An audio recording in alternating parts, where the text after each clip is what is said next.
ಇನ್ನು ನಾಳೆಯಿಂದ silicon city ಬೆಂಗಳೂರಿನಲ್ಲಿ ಹೋಟೆಲ್ಗಳು ಬಂದ್ ಆಗತ್ವೆ. ಹೋಟೆಲ್ಗಳಿಗೆ ಗ್ಯಾಸ್ ಸಿಲಿಂಡರ್ಗಳ ಪೂರೈಕೆ ಸ್ಥಗಿತ ಆಗಿದೆ. ಕಾರಣ ಇರಾನ್ ಇಸ್ರೇಲ್ ನಡುವೆ ನಡೀತಾ ಇರುವಂತಹ ಯುದ್ಧ. ಹೀಗಾಗಿ ಗ್ಯಾಸ್ ಪೂರೈಕೆಯಲ್ಲಿ ವ್ಯತ್ಯಯ ಉಂಟಾಗಿದೆ.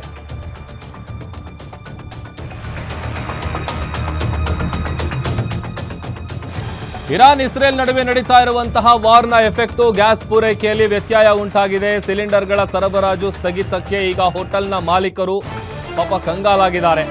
ಹೋಟೆಲ್ಗೆ ವಾಣಿಜ್ಯ ಬಳಕೆಯ ಸಿಲಿಂಡರ್ ಸರಬರಾಜು ಏನಿದೆ ಅದು ಸ್ಟಾಪ್ ಆಗಿದೆ. ನಾಳೆಯಿಂದ ಮತ್ತಷ್ಟು ಹೋಟೆಲ್ಗಳು ಬಂದ್ ಆಗುವಂತಹ ಭೀತಿ ಶುರುವಾಗಿದೆ. ಅಂದರೆ ನಾಳೆ ಮಧ್ಯಾಹ್ನದ ಬಳಿಕ ಹೋಟೆಲ್ನಲ್ಲಿ ತಿಂಡಿ ತಿನಿಸು ಇದ್ಯಾವುದು ಕೂಡ ಸಿಗಲ್ಲ ಅಂತ ಹೇಳಲಾಗ್ತಾ ಇದೆ. 40,000 ಸಿಲಿಂಡರ್ಗಳು ಬೆಂಗಳೂರಿನ ಹೋಟೆಲ್ಗಳಿಗೆ ಪೂರೈಕೆ ಆಗ್ತಾ ಇತ್ತು.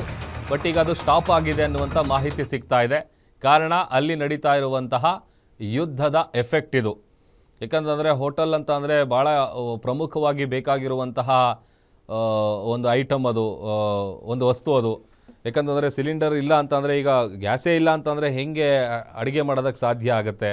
ಆಮೇಲೆ ಈಗ ಆಲ್ರೆಡಿ ಒಂದಷ್ಟು ಹೋಟೆಲ್ಗಳು ಬಂದಾಗಿದೆ. ಕಾರಣ ಬೇಡಿಕೆ ಜಾಸ್ತಿ ಆಗ್ತಾ ಇದೆ. ಅದರ ಜೊತೆಗೆ ಡಿಮ್ಯಾಂಡ್ ಜಾಸ್ತಿ ಆಗಿರುವಂಥ ಕಾರಣಕ್ಕಾಗಿ ಈ ಸಿಲಿಂಡರ್ಗಳ ಪೂರೈಕೆ ಏನಿದೆ ಆ ಸರಬರಾಜು ಪ್ರಕ್ರಿಯೆಯಲ್ಲಿ ಒಂದಷ್ಟು ವ್ಯತ್ಯಯ ಉಂಟಾಗಿದೆ. ಹೀಗಾಗಿ ನಾಳೆ ಇನ್ನೊಂದಷ್ಟು ಹೋಟೆಲ್ಗಳು ಬಂದಾಗುವಂತಹ ಸಾಧ್ಯತೆ ಇದೆ ಅನ್ನುವಂಥ ಮಾಹಿತಿ ಸಿಗ್ತಾ ಇದೆ.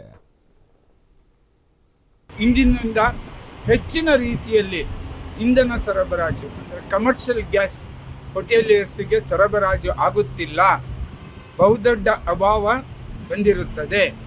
ಈ ಕಾರಣದಿಂದ ಬಹಳಷ್ಟು ಹೋಟೆಲ್ಗಳಿಗೆ ಬೇಕರಿ, ಸ್ವೀಟ್ ಸ್ಟಾಲ್, ಪಿಜಿಗಳು, ಹಾಸ್ಪಿಟಲ್ ಕ್ಯಾಂಟೀನ್ಗಳಿಗೆ ಬಹಳ ಕಷ್ಟವಾಗುತ್ತದೆ.